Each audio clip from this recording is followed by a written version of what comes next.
Hey friends, Josh Lozada here. I wanted to talk to you today about tone, how I get my tone and how you can get the tone that you're looking for, the tone that you hear in your head to go from this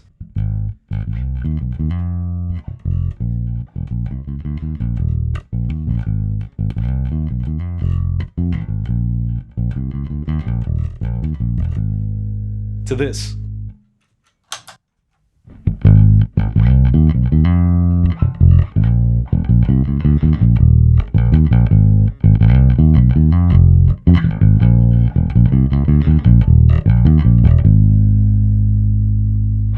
Crazy difference. This is how.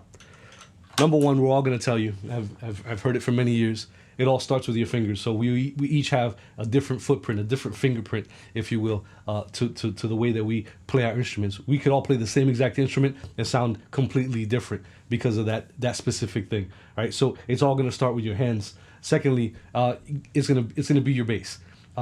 For me, my preference, my go-to, my number one for many years now has been my New York Bassworks RS5 reference series 5-string jazz bass. This bass has single coil pickups in the 70s position. It does have an active EQ engaged, active preamp EQ engaged. However, I don't boost or cut any frequencies if I turn it on at all. Most of the time I run the bass passively, so I'm getting just my volume, and my tone control as a standard jazz bass. So that's exactly how I have it set up right now. Is I have each volume full on as well as the tone control full on, going into my Noble DI, which is the last pedal in my chain actually. So we're gonna start backwards. The Noble Tube DI, a fantastic unit, and these are my settings. These are my go-to settings pretty much always. I don't really deviate from this right here. This is giving me exactly what I need. So again, passively, no other pedals engaged, just my Noble DI and my bass.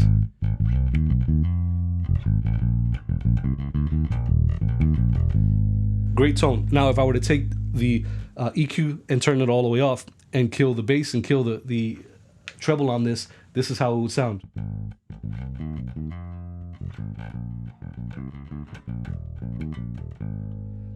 All right, so significantly different than what it was. That would need a lot more gain to be added to it from an engineer, right? But it still sounds good. You do have good fundamental and principal tone. So right back to my settings.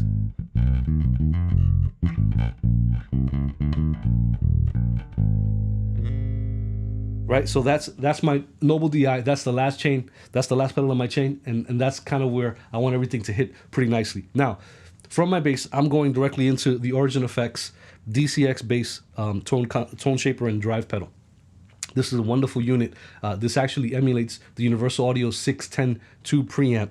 And so my settings here, although they may look a little bit drastic, they're not really. I'm adding a little bit more volume. I'm adding some drive. Now the drive is not overdrive. It's more of a slight touch of saturation just to bring the bass up a little bit more in your face. There's no fuzziness to the tone or anything. It really just enhances it. A little bit of saturation really goes a long way with this pedal. I'm boosting the low frequency and I'm boosting high frequency on it. So again, my bass without it,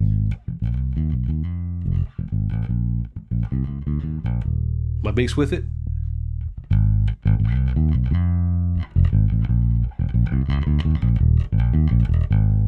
without it,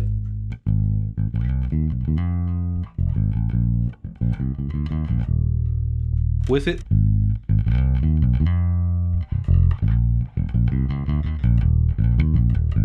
right, so I'm getting a little bit more low end bump. It's just warming things up really nicely. There's nothing too drastic happening. I'm getting a little bit more level from the pedal, and I'm getting some EQ just to kind of lift up the low end and the high end a little bit. I get a little bit of more clarity on the top. It's not zinging, it's not sizzling highs or anything like that, but it just nudges it up a little bit.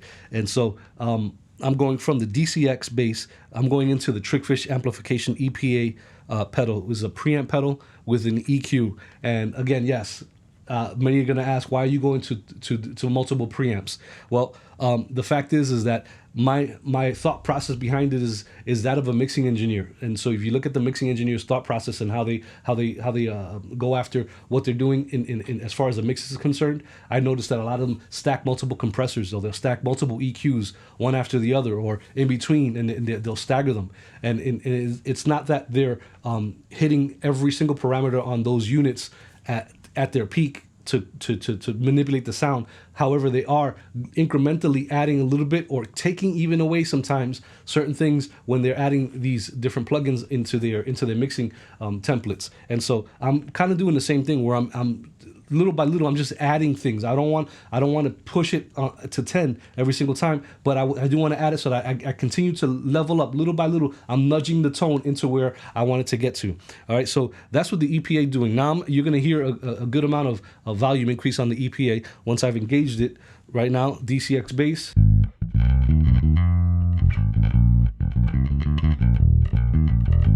The EPA.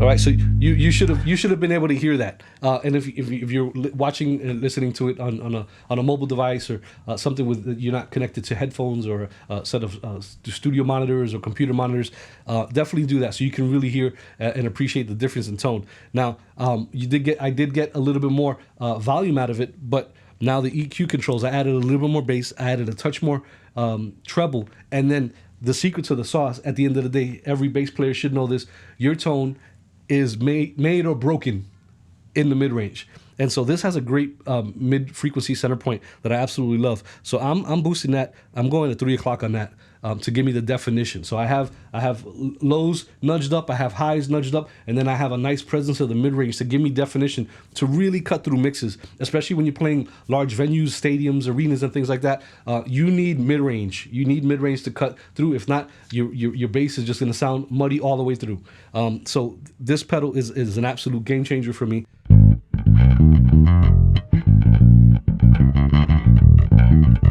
Without it,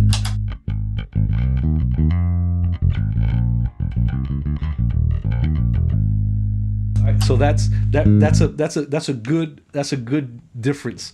That's real good, actually.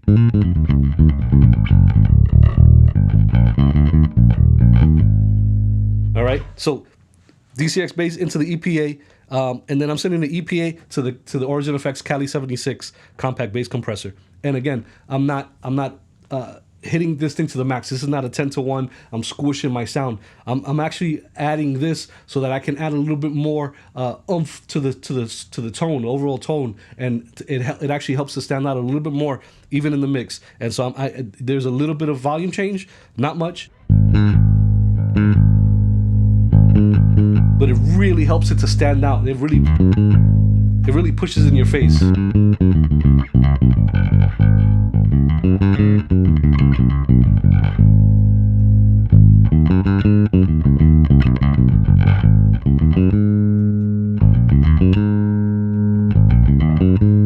Right, and that whole chain is feeding into the Noble DI at the end of the day. So that's where my tone is at. That's where it's at. And really the secret to this whole thing is having this great mid-range boosted on this pedal to really give it some character, some definition, and some upfrontness to my tone at the end of the day. That's what this is. I do have other pedals here. There's other effects pedals, octave pedal, overdrive pedal, and an envelope filter. That's another video for another day. But these are my tone pedals. These are what I use to get the tones that I'm looking for, right?